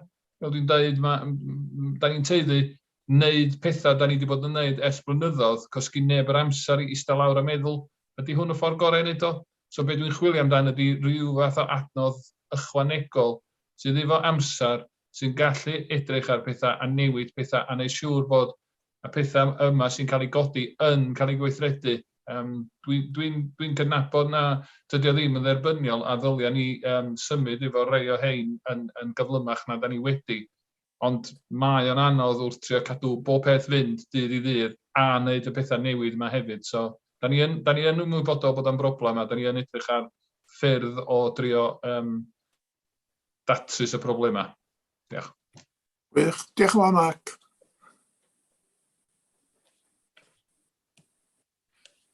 I think that concludes that item, actually. Yes, it does, Chair. It's me next, if you'd like me to continue. Yes, I would indeed. So this is the updated forward work programme. There are a few minor amendments, some new ones due to the Local Government Elections Wales Act. And you see the amendments there are highlighted in bold. Some have slipped. I think the annual report of the Partnership and Regeneration Scrutiny Committee report won't be ready in time. Wasn't ready in time for this meeting, so that's slipped to April. And the annual review of the committee's terms of reference won't be done until the constitution is revised for the Local Government Elections Wales Act. But that's it, Chair. Oh, thank you very much. That was pretty good. Are there any questions on the forward work programme, or is that we're taking that as I think you've done a good job on that? Thank you. Thank you. Do we suppose we need to take a vote on that? Do we to accept those forward work programmes? I think you just need to note the amendments, Chair. I don't think it needs. No, I don't. And so now we now come to the exclusion of the press and public. To consider the adoption of the following under section 100A/4 of the Local Government Act 1972 to exclude the press and public from meeting during the discussions on the following items on the grounds that they may involve the disclosure or exempt information as defined in the Schedule 12A of the said Act and the attached public interest test. I think there are two items left, 14 and 16, which both come under this Act of excluding the press and the public. I could perhaps take the vote, get the authority on that now for both of those items to save some time. Could I have a proposer that we accept exclusion of the press and the public to discuss these following two items? Can I have a proposer and can I have a seconder? Thank you very much. I think that I'll have to. I'm going to. Yeah, John Griffiths is proposing it. Are you, John? Exclusion, thank you. And Dylan Rees is seconding it. Dylan, you're seconding it. Is that all right? I'll just go quickly round. Alan Roberts. Margaret Roberts. I just had the message, Chair. She's having big problems with her iPad. She no longer is with us. No, fine. Gwilym O'Jones. Yeah, derbyn. Richard Griffiths. I believe he's left early, Chairman. Oh, yeah. Sorry.